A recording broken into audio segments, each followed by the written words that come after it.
Assalamualaikum warahmatullahi wabarakatuh. Syedaraun, saat ini saya sedang bersama dengan Profesor Dr. Endang Mutiawati SPSK. Beliau merupakan doktor di Rumah Sakit Zainal Abidin, Banda Aceh. Nah, Dr. Endang ini baru saja dikukuhkan sebagai guru besar di bidang ahli saraf pada Fakultas Kedokteran Universitas Syahwala. Profesor, saya mau ngucapin selamat dulu nih, terima karena kasih. sudah dikukuhkan sebagai guru besar ya, Prof. Iya, terima kasih. Boleh nih, Prof, kita tahu sebenarnya Profesor sudah berapa lama sih berfokus di bidang saraf? Saya menjadi dosen kedokteran itu sudah Fakultas Kedokteran Universitas Syahwala sudah sejak tahun 1988.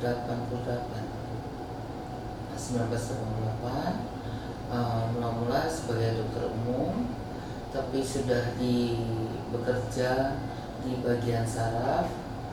3 tahun kemudian saya mengambil sekolah pendidikan spesialis saraf di Fakultas Kedokteran Universitas Diponegoro, Semarang. Kemudian tamat 1998, kemudian kembali sebagai staf pengajar pada bagian saraf Fakultas Kedokteran Universitas Syahwala.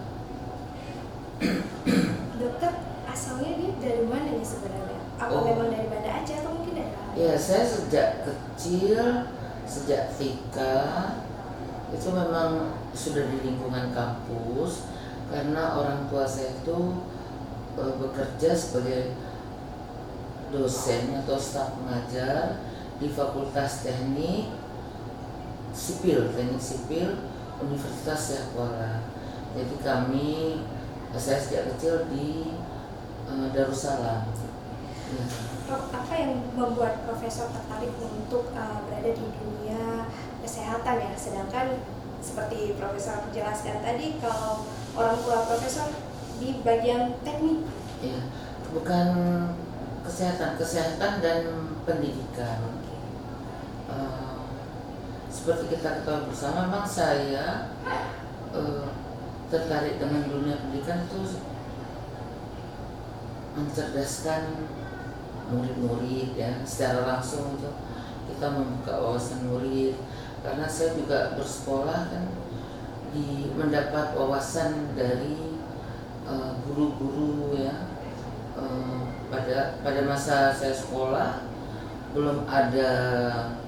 belum semaju sekarang, sistem online, sistem buku-buku elektronik, email belum ada, bahkan mobile phone, handphone aja pun belum ada. Jadi masih semuanya offline, buku teks, bahan kuliah, semua masih offline pada saat itu.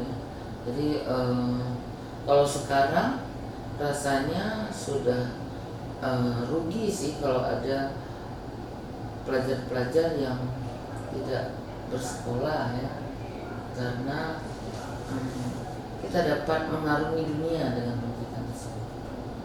Untuk fokus ke bidang kesehatan ini, apa yang menjadi motivasi dari Profesor? Oh ya, tentu sangat ingin motivasinya tuh agar pelayanan kesehatan terus maju. Dengan bertambahnya ahli-ahli spesialis di bidang apapun, tentu sangat menambah kualitas pelayanan kesehatan, dan itu akan meningkatkan tingkat kesehatan masyarakat. Oke. Prof, boleh nggak nih diceritakan sedikit pengalamannya selama menjadi dokter di rumah sakit? Mungkin ada kesan-kesan yang pengalaman yang tidak bisa Profesor lupakan sampai dengan sekarang?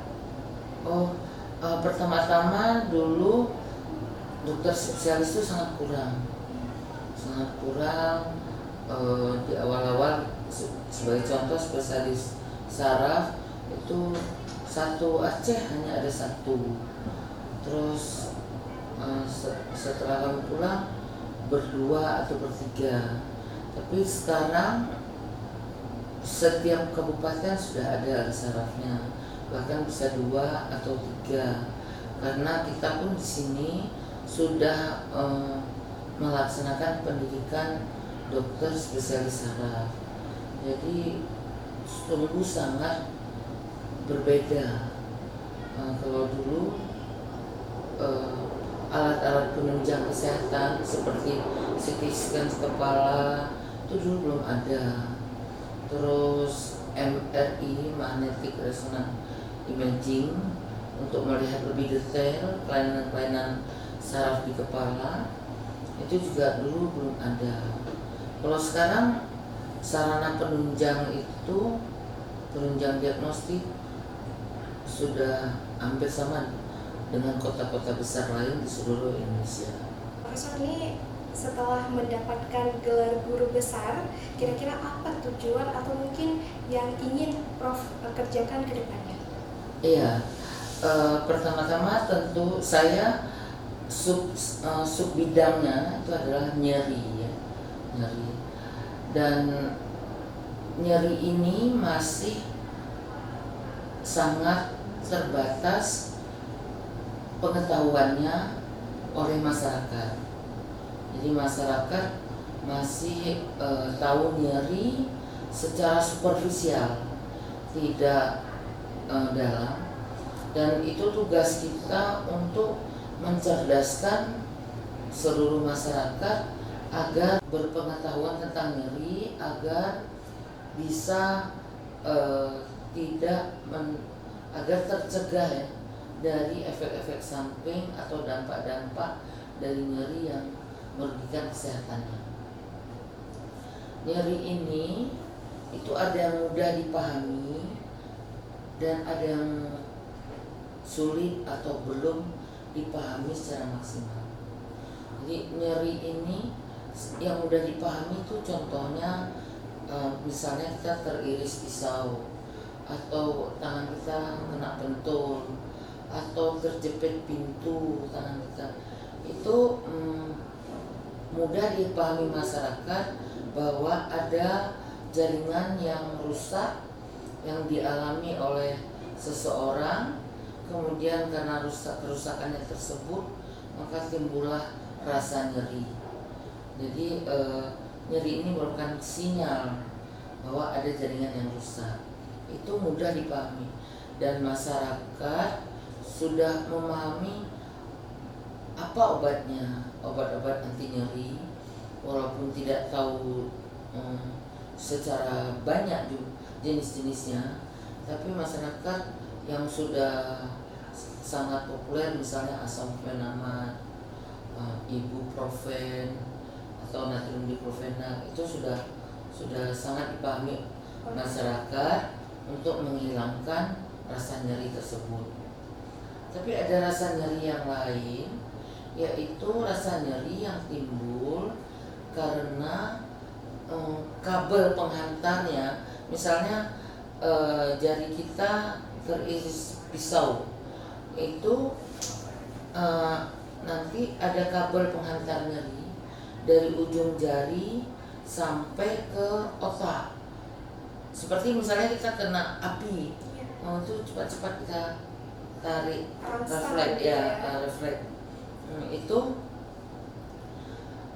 selain jaringan yang rusak, nyeri juga dapat dirasakan karena kabel yang penghantar rasa nyeri tersebut mengalami kerusakan. Dia harusnya utuh, ya, harusnya utuh, sehingga kalau ada jaringan yang rusak, misalnya tadi terbakar atau teriris pisau, dalam waktu sekian detik sudah dirasakan bahwa kita sudah teriris pisau, atau jalan kena kaca, kaki kita kena kaca, itu sudah dirasakan. Tapi ini nyeri yang jenis lainnya adalah nyeri yang tidak ada kerusakan jaringan, tapi kabelnya rusak, kabel serabut saraf penghantar nyeri, mulai dari ujung-ujung jari, kaki, badan sampai ke otak.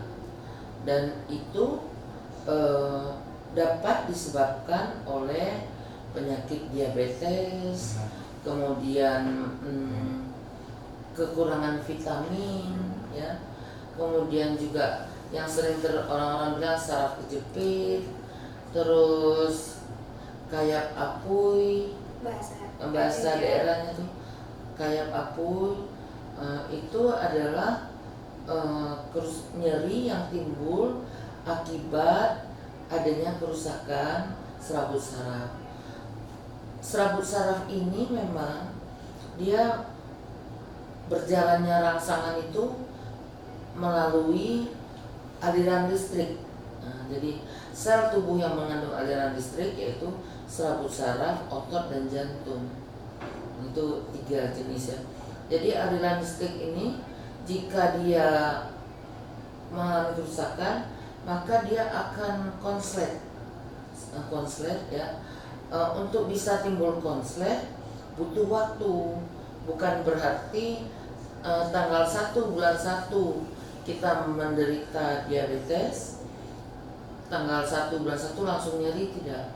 Jadi sel saraf yang berlistrik ini akan membuat cetusan listrik yang timbul secara liar. Jadi akan nyeri di mana-mana, tempatnya nggak jelas. Kalau pada nyeri yang sebelumnya kan tempatnya di mana tertusuk pisau, teriris pisau atau tertusuk paku, itu kita bisa tunjuk lokasinya. Kalau ini dia akan nyeri sepanjang perjalanan saraf. Jadi kita akan menyebutkan sakit mulai dari ujung jari sampai lengan bawah, lengan atas, pundak, leher. Itu adalah ciri-ciri khas dari kerusakan serabut saraf. Dan ini rasanya itu samar-samar, nggak tegas. Karena samar-samar tersebut, tapi masyarakat nggak tahu. Masyarakat tetap membeli anti nyeri yang untuk teriris pisau tadi, bukan untuk mengerem perjalanan rangsangan saraf tadi. Lah, akhirnya karena nggak sembuh, minum berapa kali nggak sembuh, akhirnya timbul komplikasi akibat obat anti nyeri tersebut. Biasanya apa yang terganggu? Bisa ginjal, bisa lambung, bisa jantung. 3 organ itu tergantung jenis obat anti nyeri minum. Sementara obat-obat anti nyeri yang untuk mengerem perjalanan aliran listrik saraf tadi itu mempunyai efek samping. Sekarang sudah lebih dikenal obat-obat ini. Baru berapa tahun terakhir ini, baru 1 dekade ini sudah dikenal, cuman mempunyai efek-efek samping. Karena aliran-aliran listrik saraf tidak hanya terjadi pada saraf yang rusak, pada saraf yang sehat, misalnya mulai dari otak sampai ke ujung-ujung jari kaki ini, semua itu berlistrik. Jadi kalau listriknya itu ditahan, di stop, maka yang di otak juga mengalami gejala, misalnya ngantuk, oyong, sehingga orang tidak bisa beraktivitas. Artinya apa? Artinya bahwa obat-obat yang menyetop aliran listrik saraf ini itu belum ada obat yang memuaskan. Artinya obatnya bisa diminum, tapi tidak ada efek samping. Sementara kerusakan saraf ini dia menimbulkan cetusan listrik. Sambil menunggu penelitian-penelitian yang dilakukan, apa obat yang terbaik untuk menghentikan aliran listrik saraf ini, itu adalah kita harus memberikan obat-obat yang mampu memperbaiki sel saraf tersebut yang mengalami kerusakan. Salah satunya vitamin B kompleks, khususnya B12. Berarti keinginan profesor ini untuk mengedukasi masyarakat tentang nyeri-nyeri yang yang selama ini mungkin masyarakat belum tahu. Belum tahu ada jenis nyeri yang sulit penanganannya, sulit dikenalnya, sulit penanganannya, hasilnya nggak memuaskan, efek sampingnya juga masih tidak menyenangkan. Sementara manusia ini makin tua, makin banyak jenis nyeri yang diderita. Kalau apalagi yang terbesar adalah penderita diabetes. Diabetes itu memang dengan kadar gula yang naik turun yang tidak teratur itu akan merusak sel saraf. Apa langkah-langkah Profesor? Mungkin ada yang sudah terpikir nih dari Profesor? Ya, langkah-langkahnya pertama, karena saya di dunia pendidikan, tentu pelajaran-pelajaran nyeri untuk mahasiswa itu kita tingkatkan, dan itu sudah terjadi. Kita tingkatkan, terus kemudian penelitian-penelitian nyeri kita perbanyak, terus banyak membuat buku-buku untuk mahasiswa dan leaflet-leaflet untuk awam, terus seminar awam dan seminar ilmiah ya. Tapi memang obat tersebut masih belum memuaskan. Karena apa? Karena cetusan ini tidak bisa kita periksa secara nyata berapa besarnya cetusan ini, kecuali misalnya kalau infeksi berapa berapa jumlah leukosit, berapa jumlah kuman, berapa jumlah itu. Kalau yang dari darah sudah bisa diambil, dihitung, dan nanti dosisnya ditetapkan sesuai hasil lab tersebut. Tapi kalau saraf belum ada sampai sekarang. Kita memeriksa misalnya USG, terus kita dapat nilai cetusan listrik tersebut, itu belum ada. Jadi dosis obat yang diberikan itu belum tentu mampu meredam seluruh aktivitas liar aliran listrik tersebut. Menurut Profesor nih, apa tantangan terbesar yang mungkin nanti akan menghambat keinginan Profesor untuk tantangan itu pasti ada. Pertama, kalau kita supaya pelayanan itu bagus, pertama masyarakatnya tentu harus kita pandaikan, kita mengerti, edukasi. Yang kedua, program pendidikannya itu harus berkualitas tentang nyeri. Yang ketiga, sarana prasarana pelayanan harus bagus. Dan yang keempat, terus kita lakukan penelitian obat-obat yang mampu mengatasi nyeri akibat kerusakan saraf ini secara maksimal. Nah, sekarang kita penasaran nih tentang kehidupan pribadi dari Profesor Endang ini. Prof, kalau boleh tahu, Profesor usianya sekarang berapa sih? Alhamdulillah 60 tahun. 60 tahun. Berarti Profesor lahir di tahun berapa? 62. Kalau boleh tahu lagi nih, sekarang sudah berapa sih anak yang Profesor? Pertama-tama sebelum anak tentu suaminya. Suami dokter juga, Dokter Jenny Wijantoro, spesialis bedah anak di rumah sakit ibu dan anak ya. Kemudian mempunyai anak 4, 2 laki 2 perempuan, dan alhamdulillah sudah ada cucu 2 ya. Anak saya 3 pendidikan dokter, yang 1 sarjana komputer Eskom, informatika. Prof, selain bertugas di bidang kesehatan dan mengajar gitu, ada nggak aktivitas yang Profesor kerjakan sekarang ini? Aktivitas lain? Sehari-hari? Iya. Saya memang senang membaca, kemudian senang bersih-bersih sebenarnya. Bersih-bersih, mau nyapu, mau lap-lap perabotan, cuci mobil pun senang gitu. Iya, karena kalau nggak bersih-bersih itu nggak enak mata ya. Tapi kalau masa agak kurang, nah sekarang lebih senang beres-beres, bersih-bersih yang enak dipandang mata, cabut rumput, apa gitu-gitulah. Berarti kan kegiatannya itu di rumah sebagai ibu rumah tangga. Iya, karena setiap harinya kalau hari kerja dari pagi kan sampai malam. Jadi kalau Sabtu Minggu tuh pengennya menikmati di rumah bersama keluarga tercinta. ya. Baiklah Syedaraun, itu dia perbincangan saya bersama dengan Profesor Endang, dokter dari Rumah Sakit Zainal Abidin. Demikian, Assalamualaikum warahmatullahi wabarakatuh. Waalaikumsalam.